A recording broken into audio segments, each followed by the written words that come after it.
राम नाम की लूट है, राम नाम की लूट है, लूट सके तो लूट, अंत समय पछताएगा जब प्राण जाएंगे छूट। आया है सो जाएगा, आया है सो जाएगा, राजा रंग फकीर, कोई सिंहासन जा जहां तो कोई बांधा जाए।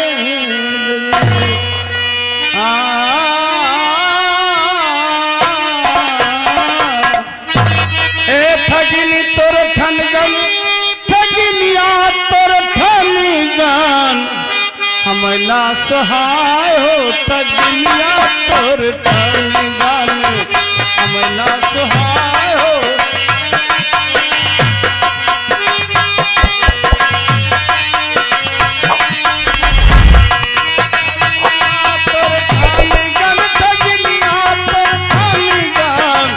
मैना सहाय हो ठगिनिया तोर ठान जान, मैना सहाय।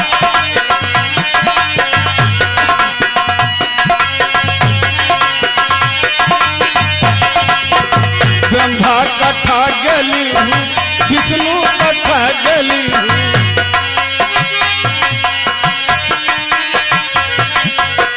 गंगा कथा गली हूँ, विष्णु कथा गली हूँ, ओ शंकर कथा गेली हूँ, भलिया पिया के ठगिनिया तोर ठान जानो, हमना सहाय।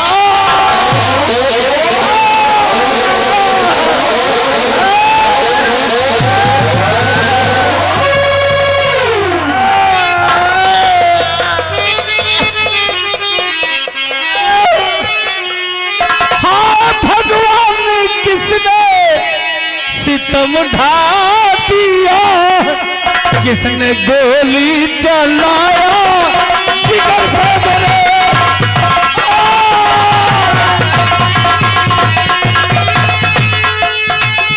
उसको भगवान ऐसी सजा दीजिए, उसको भगवान ऐसी सजा दीजिए, तो हो जाए सारे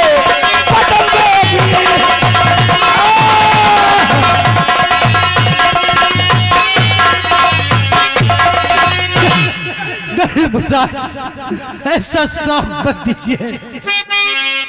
तो माफ मुनराज मेरी खता कीजिए, बाबा जी माफ मुनराज मेरी खता कीजिए, वापस कर लीजिए अपना ये साप है, और जारी करी गोली मारा धम शेर को,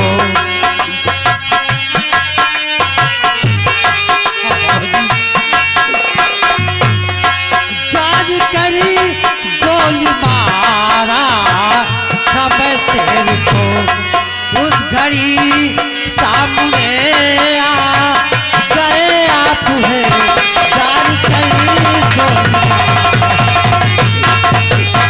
बाबा जी मैंने सिर पर गोली चलाया था, आप नहीं, आप हमारी गलतियों को माफ कर दीजिए। मुझ पे गोली चलाने वाले, ऐ घमंडी राजा, मैं तुझे श्राप देता हूँ, जा तेरे बदन में गोली।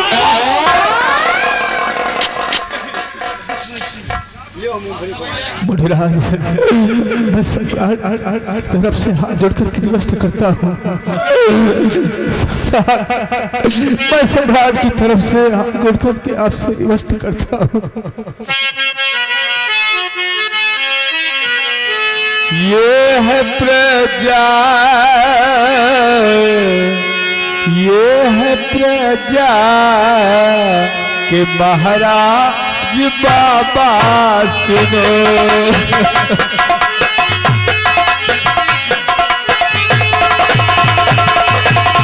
ये है प्रजा के महाराज बाबा सुनो,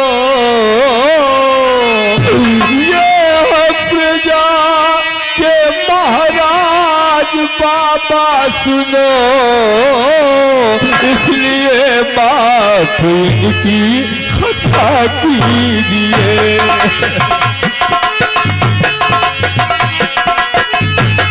खता कीजिए, खता कीजिए, इसलिए माफ इनकी खता कीजिए। कौन पालेगा प्रजा कहे बाबा जी, कौन पालेगा प्रजा कहे बाबा जी, इसलिए इनके ऊपर दया कीजिए।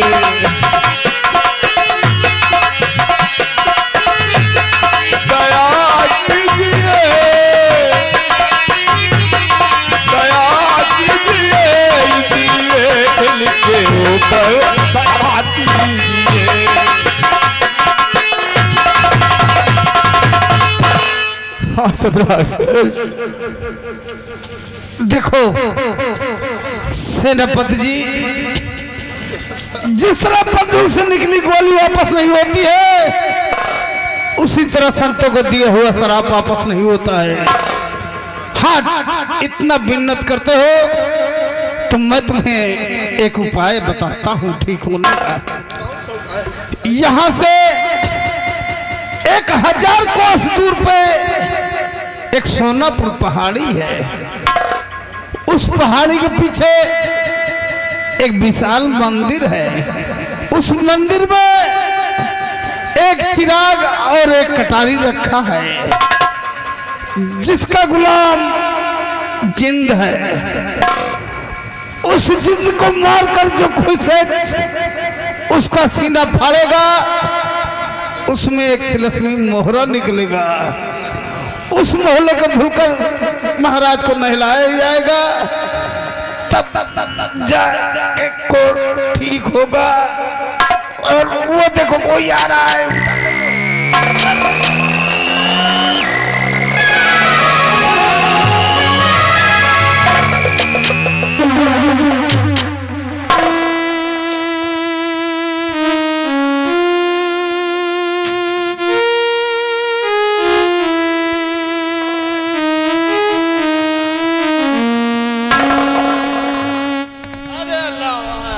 क्या भगवान ये भगवान नहीं, बल्कि साथ साथ भगवान का दूसरा रूप है। और जब से मैंने इसे देखा है, जब से हमने इसे देखा है, तब से मेरे दिल में यही आता है कि क्यों ना मैं अपनी सारी जिंदगी मुनिराज की चौखट में गुजारता हूँ। कि नैनों में बसी है, हे प्रभु, जब से आपके दीदार हुए, जब से आपके दीदार हुए, मेरे अंतरात्मा में ही आता है कि क्यों न अपनी सारी जिंदगी आपके चौखट गुजारो। कहना क्या है कि नैनों में बसी है, नैनों में बसी है तस्वीर तुम्हारी, नैनों में बसी है।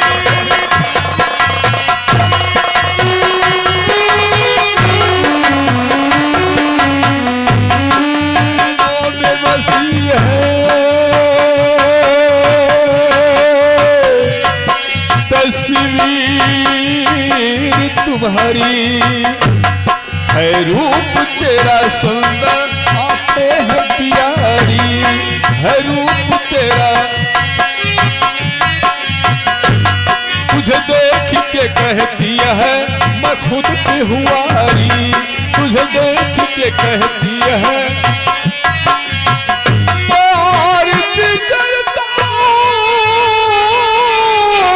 और जो सुन लीजिए हमारी, सपनों में चली आओ।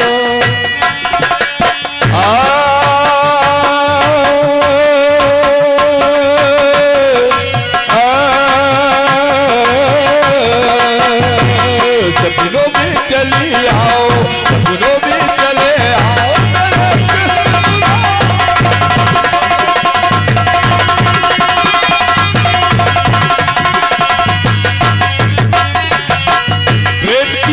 बात जमाने में निराली देखी, प्रेम से फूल के फलती हुई डाली देखी, प्रेम से फूल के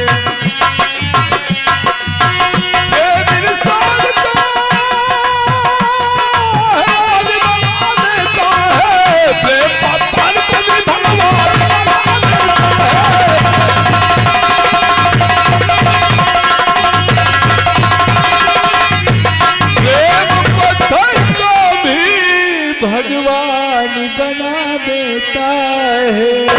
प्यार करता हूँ और सुन लीजिए हमारी, सपनों में चली आओ।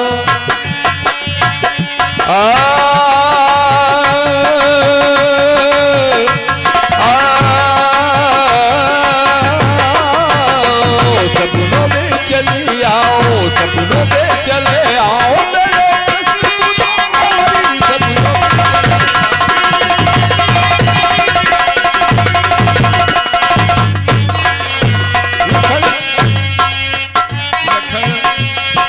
लखन लाल जिसवा बन को सुधारे,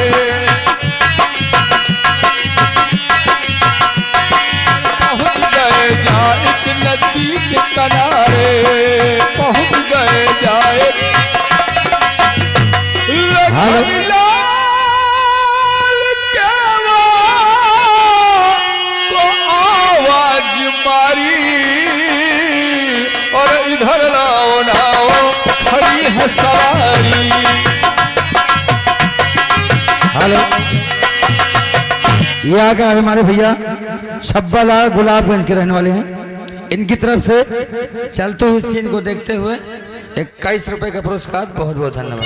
लखन लाल केवा को आवाज मारी, और इधर लाओ लाओ खड़ी है सवारी।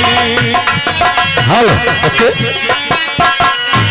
चलते हुए सीन को देखते हुए भी हमारे चना मास्टर आए भी हमारे चलते हुए सीन को देखते हुए चना मास्टर, जिन भाइयों को चना चबाना चबा रहा है, हमारे चना वाले मास्टर भैया के पहुंचे गरम गरम चना और लाई देते हैं। इनके उसे लगा एक गड्डी लाई और 21 रुपए का बेहतरीन पुरस्कार। चलते हुए सीन को देखते हुए म्यूजिक रेडी।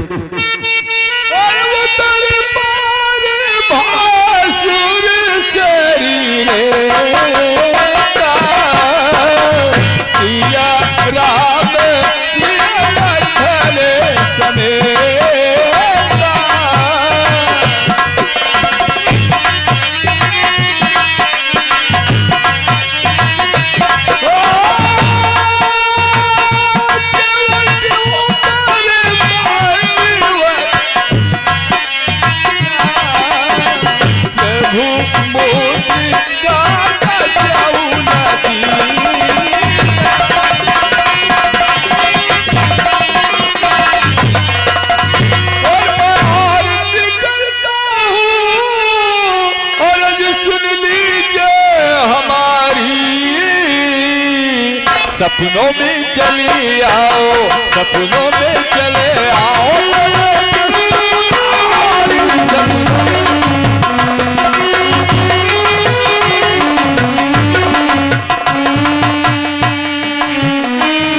सुनिए सम्राट,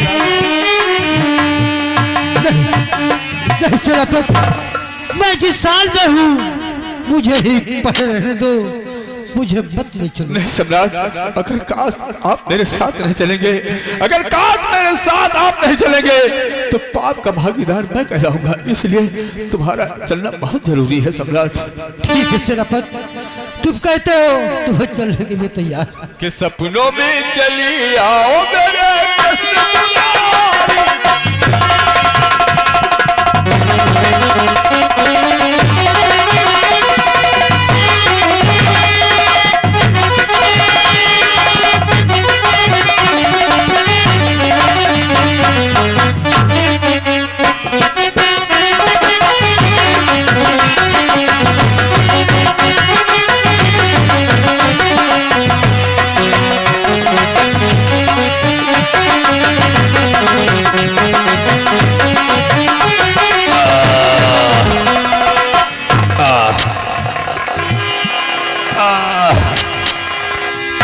या मेरे मालिक।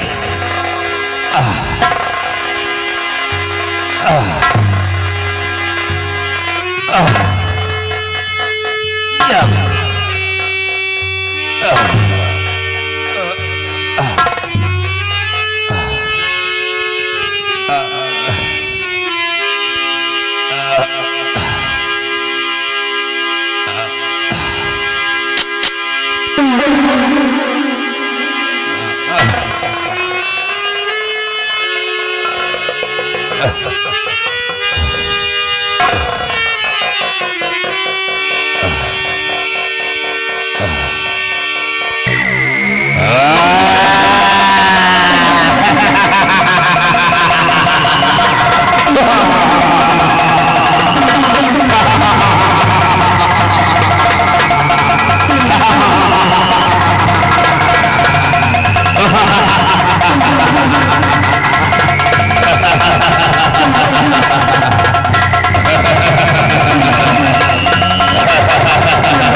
जिंद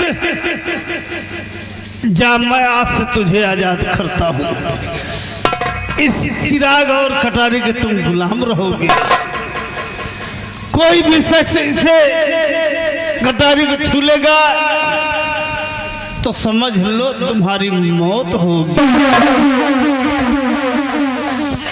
और दूसरी बात यह है कि सपेरे के बीन से बच के रहना, क्योंकि बीन की आवाज सुनते ही तुम मदहोश हो जाएगा और उसी दिन तुम मारा जाएगा।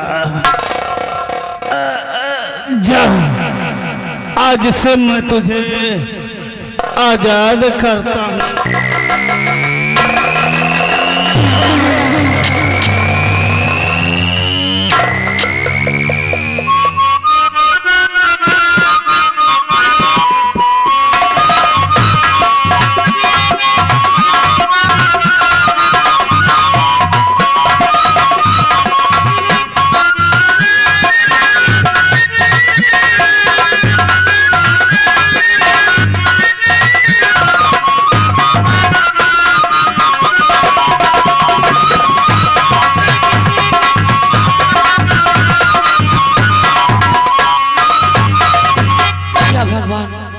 राजमाता की जय हो।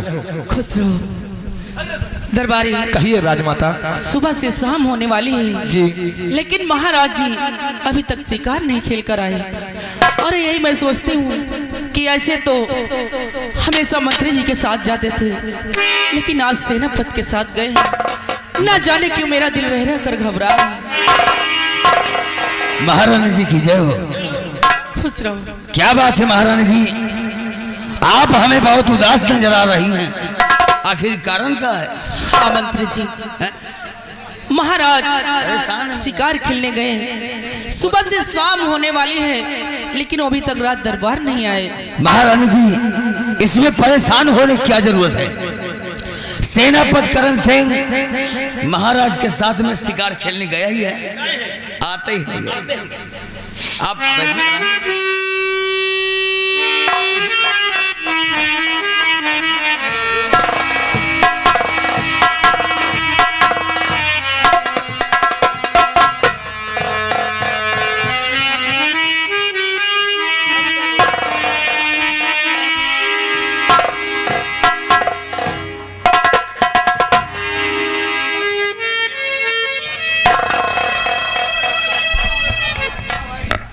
माता जी।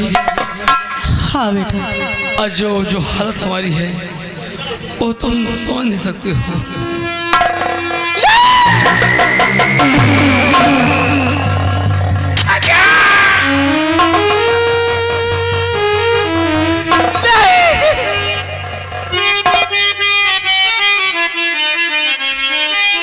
स्वामी जी घर से निकले बड़े शौक से, साथ में अपने लश्कर सजाए हुए और कोड़ी सारे बदन में ये कैसे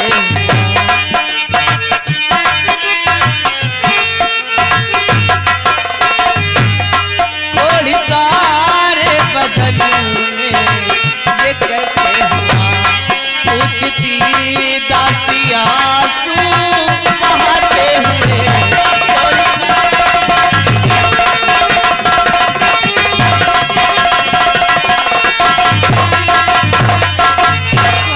कैसे हो गया? महारानी जी काश तुम पूछती हो तो मैं इसका कारण जरूर बताऊंगा।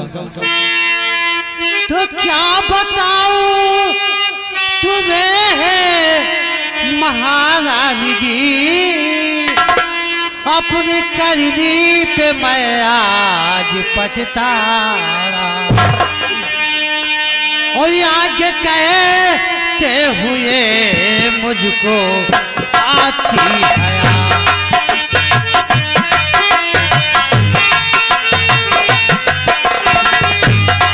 आगे कहते हुए मुझको आती हया अपनी खैनी पे मैं आज पछता रहा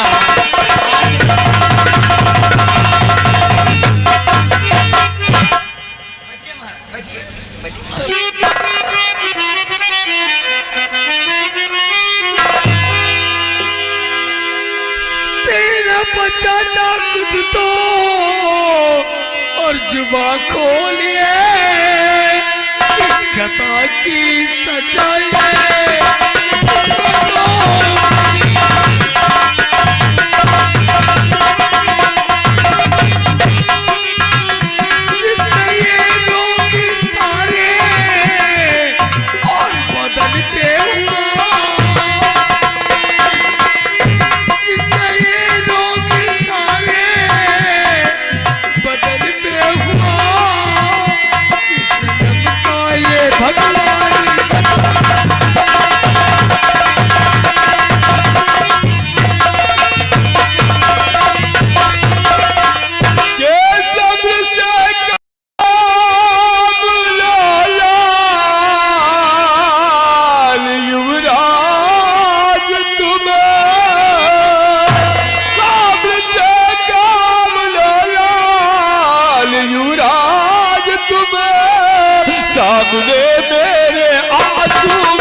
जो हुआ बहुत गलत हुआ। हम तो कभी सोच भी नहीं सकते थे।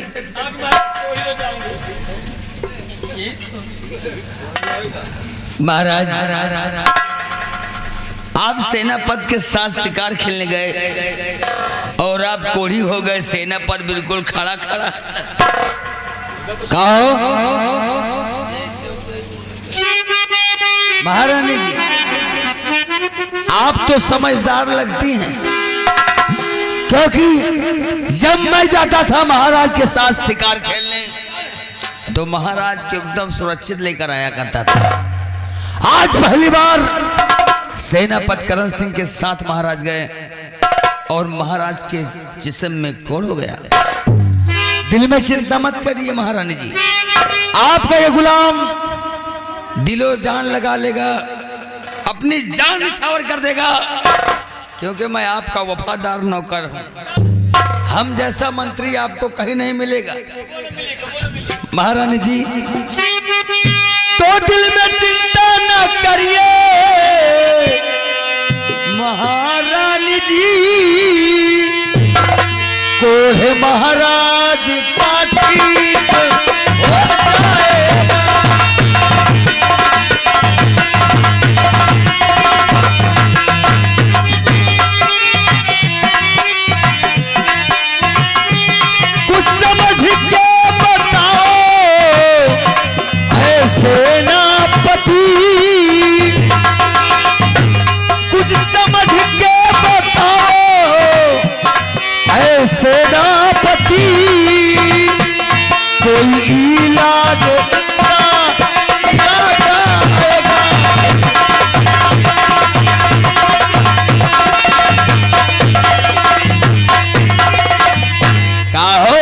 सेनापति करण सिंह तो महाराज के साथ गए थे।